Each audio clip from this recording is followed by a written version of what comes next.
They are divorced. Since I was 2, I believe. I think it was 2 or 3. And I don't remember the divorce at all.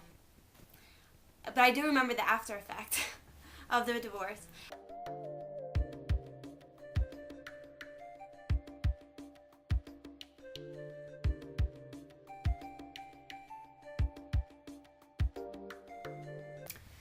Well, I have a mom and a dad and a stepmom and a stepdad.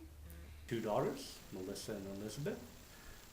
I have since been remarried to Gail, who had 2 sons, Mark and Scott, who has 2 sons, Mark and Scott, and we had a family together. I do. I do have a family. I have my 2 daughters, Melissa and Elizabeth, and I'm remarried, so I have a stepson, Tommy, and I have a daughter-in-law, it's Amy. I have 2 wonderful grandchildren, Mikey and Tommy. The divorce didn't upset me at all because I grew up that way. So it was normal to me. I mean, I didn't see nothing wrong with it, and I don't know, it was fine to me. It seemed normal. It just seemed like a normal kid would have a divorced parents. The point Connie and I were divorced, Melissa was 6 and Elizabeth was 2.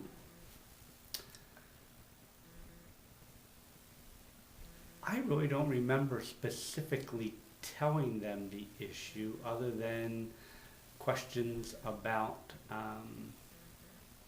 why we were going to my house versus at mom's house and whatnot. 'Cause the kids were pretty young at that time, so it wasn't a topic of conversation that we could have an adult type conversation with. So just told them we were living apart and I was living where I was living and mom was living where she was living.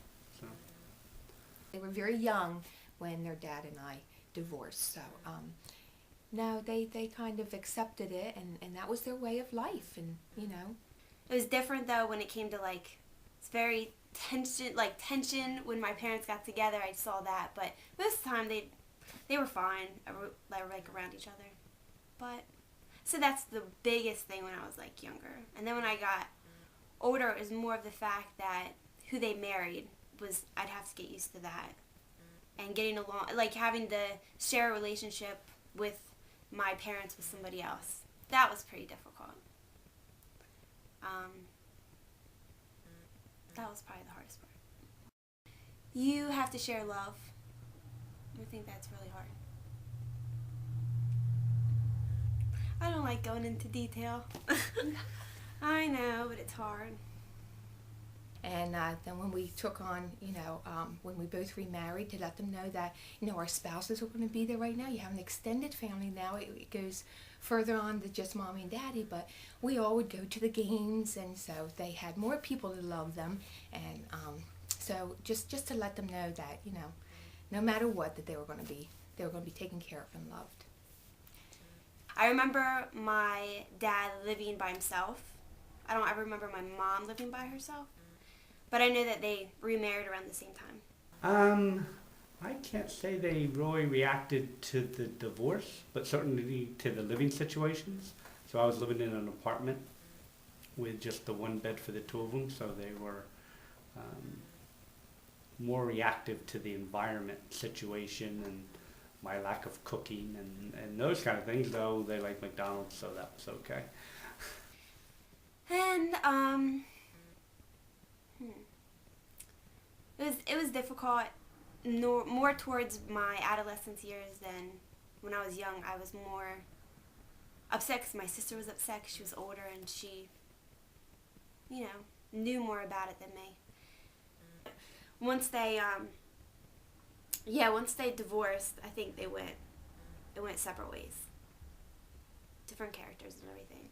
I don't even know how they were married.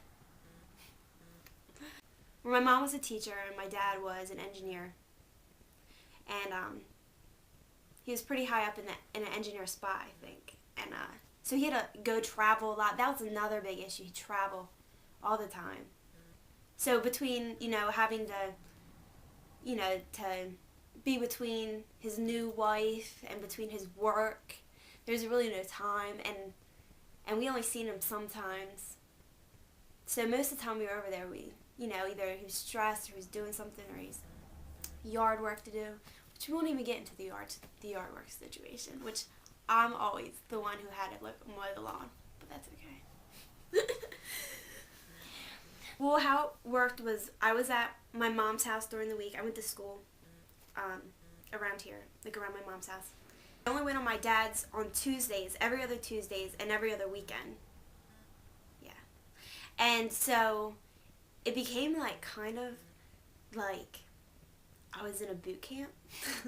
My dad would give me calendars to show like when days I should be there, and that was really good. But now that's a big side effect of me. Like I have to have things planned out for me. So that's really big, I think, in my life. Like I have to stop like being like, what am I gonna do this weekend? You know, because my dad used to always have stuff. We'd have to be there during the weekend, and we'd have to know like what we have planned for the weekend. You know, and all that, and like way ahead of time. So I see that rubbed off on me. But yeah, so we would go over there on every other weekend and Tuesday.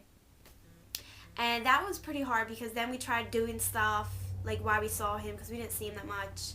And if there was a dance, then that, you know, screwed up everything. So it was difficult. Like I understand, I see why like he was stressed out, and you know maybe why I'd only seen like maybe that side of him because I only was with him not so much. But I think I consider this more home. So that's why I really preferred this environment. The girls growing up was stressful at times because there was a lot of passing back and forth. So there was a lot of transition, staying at my house, staying at their mom's house. So I think the transition was more of a toll of having to go back and forth and not having a regular routine in one house where they kept sleeping in the same bed. So I worked a lot and I traveled when I worked, so there wasn't even a set routine within the routine. But we worked through it. Like going over his house and then going to my mom's, it was like I was two different people at one point. So it's very weird. So they adjusted to it well. As they got older, it was harder because, you know, they had their friends that they went to school with, and their friends would have parties and everything. And, you know, if it was their time to be with their dad that weekend and their friend was having a party, you know, they wanted to be there. If I didn't want to go, that was bad. Bad situation. I didn't want to go a lot. I remember that. And I remember that when I felt that way, it was even worse because then I knew I had to go. But sometimes, like, I'd say I was sick. And I get to stay home.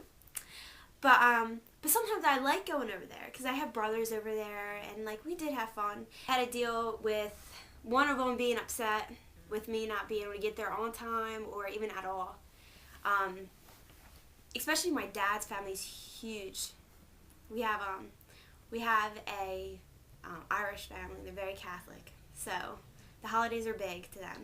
My mom's family is pretty small, but we're a tight, small family. So we'd most likely it'd be Christmas. We spend, you know, Christmas Eve with my dad, and then Christmas with my mom, and then we go see my dad sometimes. But now that we're older, we usually do Christmas on another day for my dad, so that works out really good. And yeah, so it's not that bad. It's a lot during like November and December when you have a lot of holidays and you're running all over the place, and they live about 30 minutes away from each other, so it's a nice drive back and forth a lot. So yeah, holidays are a challenge.